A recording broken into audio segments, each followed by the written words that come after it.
Jai Shri Gurudev. The lecturer video is on design of worm gear. First, we should know about what I mean by worm gear.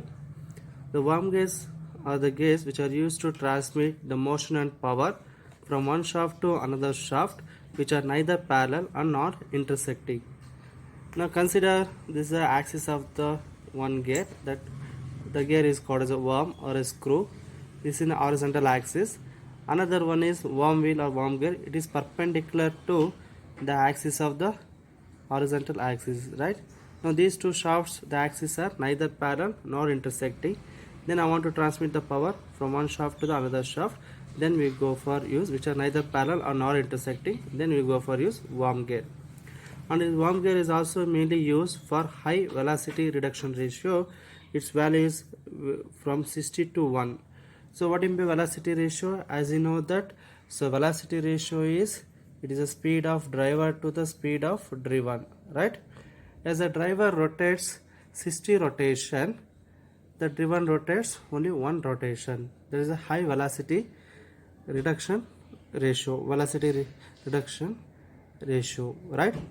Now we'll call this is a worm, this is a screw, that is a driver, and another one is a driven is a worm wheel or worm. Another one is worm wheel or worm gear, that is called as driven. If driver rotates 60 revolution, the driven rotates how many revolution here? 1 revolution. That is the velocity ratio or speed ratio 60 is to 1.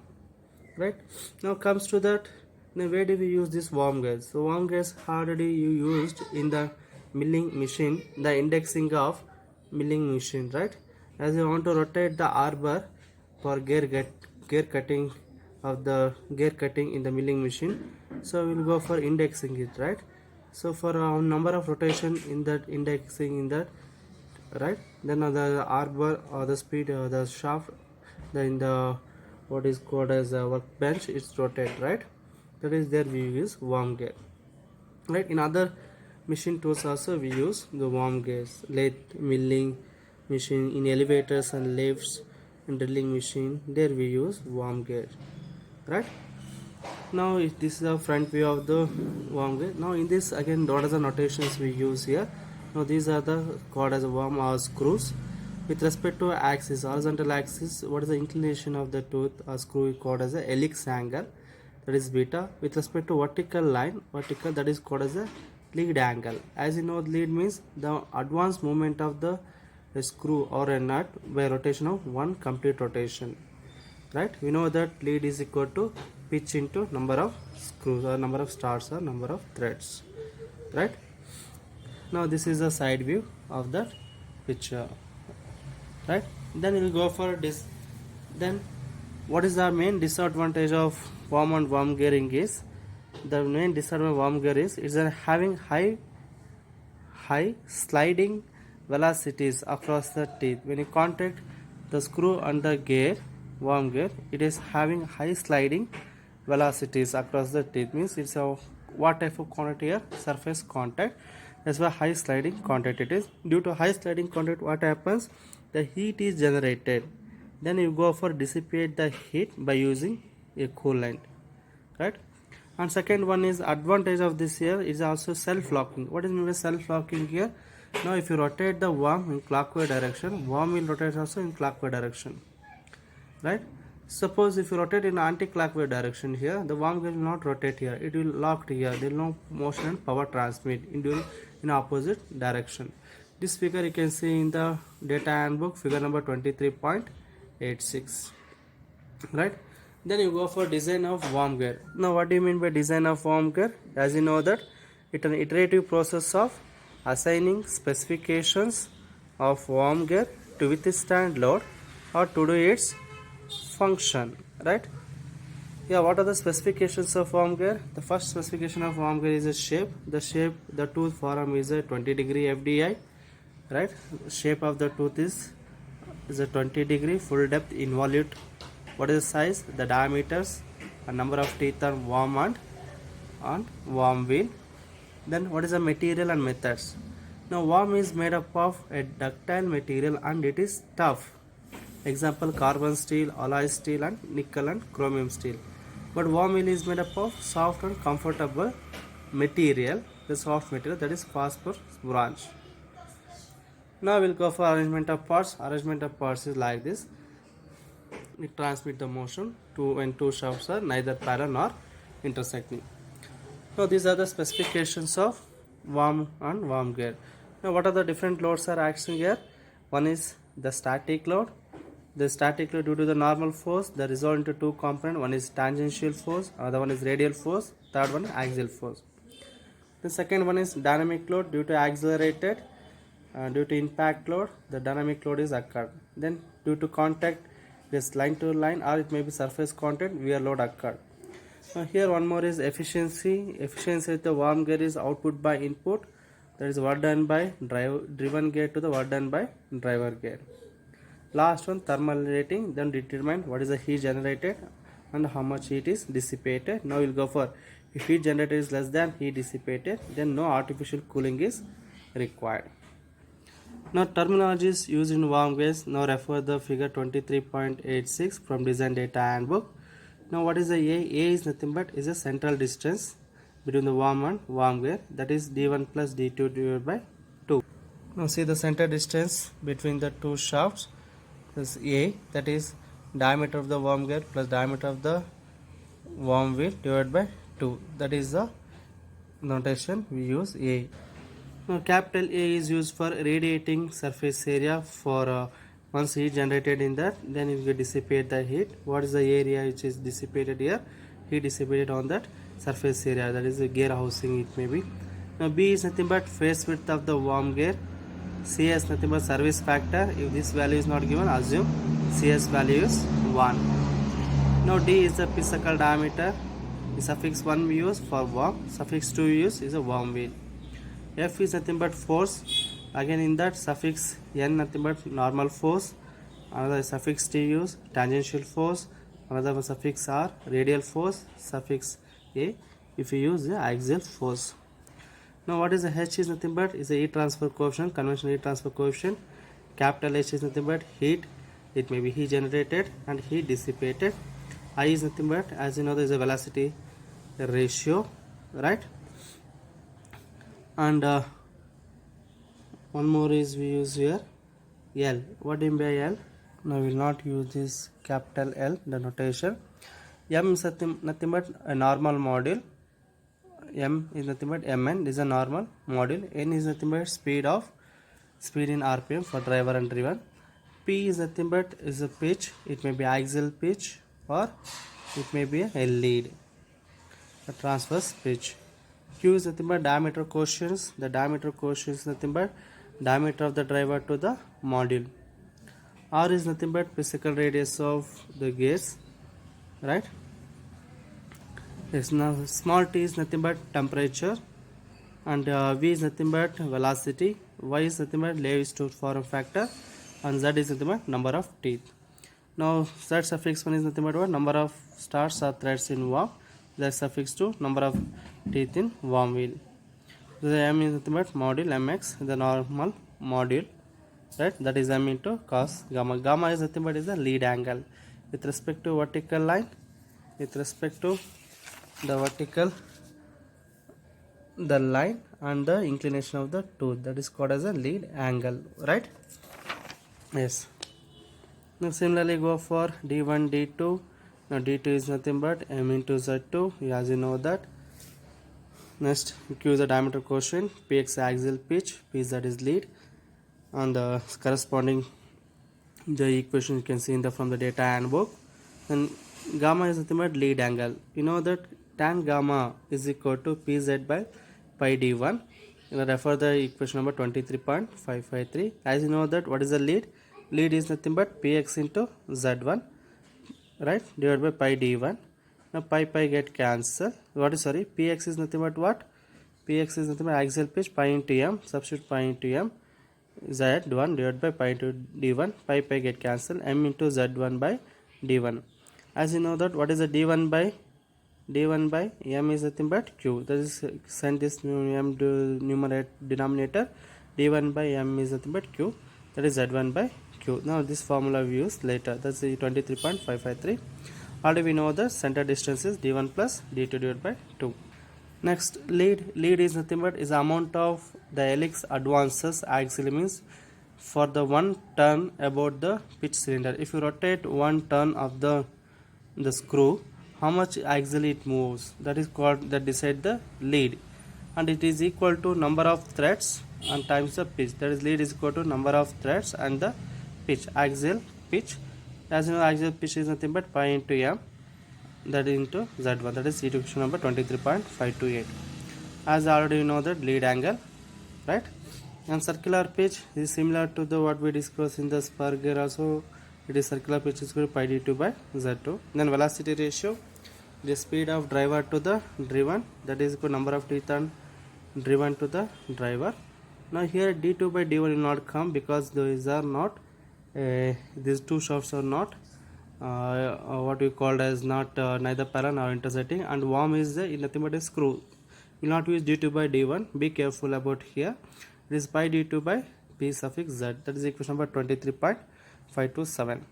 Now how do you designate the worm gear? If you go for purchase the worm gear, then how do you designate it? It is, you can see that it is the pair of worm gears is specified and designated by 4 quantities in the following manner: z1 by z2, z1 bar, z2 bar, q bar, m. What is z1? Number of teeth or number of starts on driver worm. z2 nothing but number of teeth on driven, that is worm wheel. Q is nothing but diameter quotient d1 by m. M is nothing but what? Normal module or modular normal module is a designation used. Now what is the design procedure of worm and worm wheel or worm gear? First we'll go for determine the dimension of worm and worm gear. How do you determine the dimensions of worm and worm gear? First see the pitch circle diameter of worm, this is d1 by first principle. This is the dimension of worm and worm gear is applied for only by the first principle. The pitch means for approximately we will take it not the exact value, it is first principle or first estimation will go for determine the dimension of worm, right? That is d1 is equal to a to the power of 0.875 divided by 1.5. What is a? Is nothing but center distance, using the equation 23.544a. Now where d1 and a are in millimeter, now we'll choose d1 is approximately check 3 times of pc or 3 times of pi 1. After immediately determine d1 physical diameter of worm, then you go for second one. Select the standard module based on the physical diameter. The d1 is approximately equal to 3 times of pm. Now refer the table 23.3 for standard module. Okay, so whatever the value you get d1 here, then use this table 23.3, you get standard module m value. Then after that you will go for determine third one, pitch diameter of worm gear, that is d2. Already we know that center distance and d1 we calculate here, then you go for calculate d2. That is also is the first estimation, not the actual value, it is a first estimation plus first principle. We calculate the diameter of worm and worm gear and also calculate the module, right? Then go for the fourth one, determine the standard pitch diameter of worm gear d2 and worm d1 and number of teeth on worm z1 and lead angle, normal module, diameter quotient and other dimension. How do you calculate? We know the transmission ratio is the ratio of driver, speed of driver to the speed of driven, that is equal to number of teeth on driven to the number of teeth on driver, that is also equal to pi d2 by p suffix z. That is 23.527 equation number. Already we know this. Now substitute the pz is what? P suffix x into z1. Again p suffix x is nothing but what? Pi into m. Reason pi get cancelled. Now send this, right? Yeah, d2 by m into z1 high. Then we got d2 is equal to what? I into m into z1. Means diameter of the worm gear is nothing but is in the form of the transmission ratio or velocity ratio in terms of normal module and number of start in the worm or number of threads in the worm. Now from the above equation, for various values of z1, z1 vary from 1, 2, 3, 4, 5, 6 like that. For various values of z1, the value of d2 is tabulated and then Once it is tabulated, then already we calculated d2 here, right, in from this equation, right? Then you'll go for take the what is the nearer value of this d2 what we calculated from the table and this well and round off that, then you can get the determine the d2 z1 and other dimensions. These are other dimension, and also calculate the dimension of tooth of worm and worm gear from the equations used in the table 23.85. Other dimensions addendum dedendum, right, other dimensions, or use the table 23.94 for the given pressure angle and also check from the table 23.88 the selected worm gear designation as from this table is very important. Check that designated worm gear is a z1 bar, z2 bar, q bar, m, whether it is there in the table or not. For the given pressure angle, okay, we'll go for check that. For the given pressure angle and the gear tooth form, we'll go for check that. For the given I value and the center distance value, a value, whether it is there or not. If it is there, the design is satisfactory, right? Now here how to construct the table, how to get that from the problem I'll explain here. Transmission ratio, you know that I is equal to, from using that equation you get pi d2 by pz, right? Now substitute, now finally we get d2 is equal to 80 times of z1, right? For various values of z1, the value of dt is tabulated as is how it is tabulated. You can see here for the values z1 values from 1 2 3 4 5 6 like that, we calculate d2 value, right? Now from this it is calculated here in earlier in the first principle. What is the d2 value is, you'll get here 330 mm. Now so here 3 once you calculate d2 is equal to 80 times of z1. Now see the 330 not here, in near to 330 what is 320 mm is there. Then you go for take z1 is equal to 4, d2 is 320 mm. These are standard values of z1 and d2. Then from this you calculate d1 and other dimensions, right? While I solving this problem again, once again I will explain this concept. Now after determining the dimensions of worm and worm gear, what is second step? Check the gear for gear tooth strength. Now tell me the which component is a worm or worm wheel, which one is weaker? So here directly I can say the worm wheel is weaker because the worm is made up of a ductile and tough material, right? Carbon steel, alloy steel, but worm wheel is made up of soft material and what is the comparative term? Sorry, is soft material, right? Worm wheel is made up of soft material and comfortable material, that is phosphorus branch. Now compared to these two materials, which material is weaker here? Phosphorus branch is weaker, that is a worm wheel is worm gear is weaker. As always, worm wheel is the weaker member. Design should be based on worm wheel or worm gear, right? Now once you go for design based on worm wheel or worm gear, now first we go for take the static load. In the static load, what is the load here? Tangential tooth load. Due to power transmission, we need this load, tangential tooth load. The circumferential tangential tooth load is equal to, as you know that familiar formula, 9550 P into CS divided by N into R, that is equation number 23.87b, where P is nothing but power in watt, CS service factor, its value is not given, take 1. N and R are the speed and physical radius of the weaker member. Which is the weaker member is worm gear is a weaker member. Take that value. After that, second one, the tangential tooth load from Lewis equation. Again already we familiar with that, with the what is the tangential tooth load from Lewis equation. Again Ft is equal to, by using referring the equation number 23.567a. Now it is depend upon allowable static stress for the weaker member, normal module, and width of the worm wheel, and y is nothing but capital Y, it is pi into small y is the Lewis tooth form factor, CV is the dynamic or velocity factor.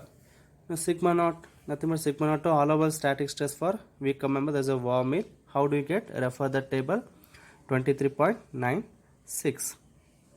Mn is the normal module, that is m into cos gamma, already m is calculated, and gamma is lead angle, also can calculate it from the other dimensions, right? Now B is nothing but face width of the worm gear. That should be take if number of starts, when you calculate the table, in this number of starts 1 2 3 we will get by using equation number 23.564a. Then face width B is nothing but should take less than or equal to 0.75 times of d1.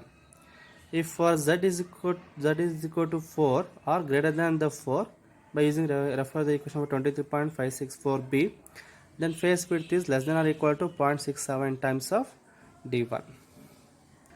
Now capital Y is nothing but pi into small y, that is equal to pi into y2, that is Lewis tooth form factor for worm gear. Y2 is Lewis tooth form factor for worm meal. How do you get? Refer the equation from 23.115 to 23.117, or directly you go for refer the table 23.95. As you know that CV is nothing but dynamic or velocity factor, that is 6 divided by 6 plus V times of M, equation number 23.569 times of B. Always consider what? Dynamic load, where V is nothing but mean pitch line velocity. As you know, the general formula is pi dn by 60 into 1000. Here we come member pi d2 n2 by 60 into 1000 in meter per second will get. We are diameter as in millimeter consider, that's why divided by 1000 here. After that, now that is the static load, tangential tooth load over. Next we go for dynamic load. The dynamic load of worm gear may be found by using following relations. There is Ft is equal to 6 plus Vm divided by 6 Ft. Now that is also equal to Ft by Cv. Now what is 6 plus Vm by 6? That is 1 over by Cv, right? Now by considering effective force here. Now this formula is not available in data handbook, you should remember. Fd is equal to Ft by Cv. Ft is nothing but actual transmitted load obtained from the equation what? 23.87b. Next, other one, endurance strength. Now as you know that it undergoes cyclic load, right? The endurance strength is based on the Lewis equation, F suffix R, that is also is the radial, F suffix R is endurance strength, not a radial force it is, be careful about here. Neglecting Cv in the equation 23.567a, whatever the equations you will get, that is the endurance strength. Next we will go for wear load. According to Buckingham's equation, the wear load in the worm and worm gear is d2 times of b into k, that is equation number 23.572, where k is nothing but load stress factor. How do you get load stress factor? Already we know the d2 we calculated, b also we calculated, k is unknown. There is a load stress factor. How do you get load stress factor? By referring the table 23.100. Where do we get? Refer this page number in the data number 23.176. Now that completes first. What is the first step? First we go for dimension of, first we go for determine the dimension of worm and worm gear. Second, go for check the gear for the gear to strength against static load, and then dynamic load and wear load. We go for check, whatever the wear load should be greater than or equal to dynamic load, and that should be less than the endurance strength. Then this design is safe against the strength. Next we'll go for here one more important here, efficiency of worm gearing. What is efficiency? As you know, nothing but output by input power. It is a ratio of work done by worm gear. Worm gear is the power output from the driven gear, that is the output power, to the work done by worm, nothing but the input power in the worm. The efficiency of worm gearing is defined as the ratio of output power to the input power. Now what is efficiency? If consider worm drives the worm gear, means worm is the driver, worm gear is the driven, then we use this formula efficiency, that is 23.6404 H.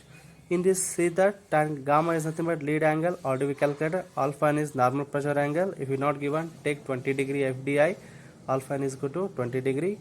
Now remaining unknown is mu. Mu is nothing but what? Coefficient of friction. How do you get coefficient of friction? The coefficient of friction by referring the equation 23.50a and to 23.570a and 23.570c. we'll get the coefficient of friction. It mainly depends upon rubbing velocity, right? It's a contact line upon surface contact is there. There's a rubbing velocity. As you know, rubbing velocity is also nothing but pi dn by 60,000 divided by one more is the lead angle cos gamma. That is equation number 23.571a. Next, we know that rubbing based on the rubbing velocity, first calculate rubbing velocity, then based on rubbing velocity we will go for, if it varies from 0.2 to 2.75 meter per second, then we go for use 23.570. Yeah, this is a formula used. Similarly, if rubbing velocity varies from 2.75 to 20 meter per second, then you go for use 23.570 C formula. This is a formula used, is calculate. Substitute, then you'll get mu. This is one method. Or another method to calculate coefficient of friction here, obtained from the table 23.97, or refer the figure 23.88. That also the table and the figure also depends upon what? Rubbing velocity. Right, this is a formula used for rubbing velocity. Right, suppose if the worm gear is a driver, worm is the driven, then you go for use, this is the efficiency formula used, that 23.604 I. Next we'll go for thermal rating of worm gear. What is the thermal rating here? When it is the gear, the worm and worm wheel is a line or surface contact, then heat is generated due to the rubbing velocity. Heat is generated more. Then I want to go for dissipate that heat.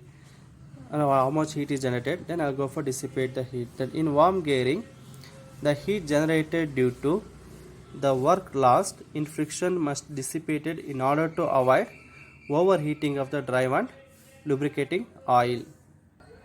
Now how much heat is generated? Heat generated in the gear, it is mu into Fn into VR divided by 1000 in kilowatt you will get. That is equation number 23.603a. What is mu? Already we know the coefficient of friction we calculated, and Fn is a normal force, that is unknown. VR is the rubbing velocity also we calculated. Then how do we calculate normal force? Now first we know that normal force in terms of tangential force is Ft divided by cos gamma into cos alpha. We know that. Now from this Ft, then substitute normal force here. But again, how do we calculate Ft? Ft already we calculated, right? Or else another way to calculate here, we know that twisting moment is equal to the force into radial distance, right? Which is the force here, the tangential force into radial distance d by 2. What is Ft? Ft2 is nothing but, we know that Ft in terms of normal force here, Ft is equal to Fn into cos gamma into cos alpha. Now substitute, right? Now finally we get substitute in this here, Fn is equal to what? Normal force is equal to, either you'll get in terms of Ft tangential force, or you'll get in terms of twisting moment. Better keep it in tangential force, right? Fn is equal to Ft divided by cos gamma into cos alpha, right? Now substitute here, right? Now this is in the old data handbook we can get this formula. For new data handbook this formula will not get. Now remember this formula, Fn is equal to Ft divided by cos gamma into cos alpha. How do you get? From the basic formula will get. After once heat is generated, then heat is dissipated through the gas and through the lubricating oil and the housing area, surface area, right? How much heat is dissipated here? There is a what mode of heat transfer takes place here? It is a convective mode of heat transfer takes place. That is, heat dissipated is equal to HCR, convective coefficient of heat transfer due to convective heat transfer coefficient, surface area, Tg minus Ta, temperature of, there is a gear, minus temperature, ambient temperature, divided by 1000. 1000 means by kilowatt hour divided by 1000 in kilowatt. You will get equation number 23.603e, where H suffix here nothing but coefficient of heat transfer. There is a convective heat transfer coefficient. How do you get? Refer the figure 23.89. A is nothing but radiating area of housing in millimeter to the power of square. How do you get? This is the value 114 into a to the power of 1.7 in millimeter square. In the data handbook, please correct this one. Next, A is nothing but center distance in this here radiating area, where is A is nothing but center distance in millimeter. T is the temperature of gear. If it is not given, take it as 65 degrees centigrade. T is ambient temperature, room temperature. If this value is not given, take 25 degrees centigrade. Now once we calculated heat generated and heat dissipated. If heat generated is less than heat dissipated, then artificial cooling is not required. This is the statement you should write. Now these are the assumptions you made. First assumption is normal pressure, angle alpha is 20 degree. What type of the tooth profile here? Full depth involute. Assume hardened steel for worm and phosphor branch for worm wheel. And temperature of gear 65 degrees centigrade and temperature of room or ambient temperature is 25 degree centigrade.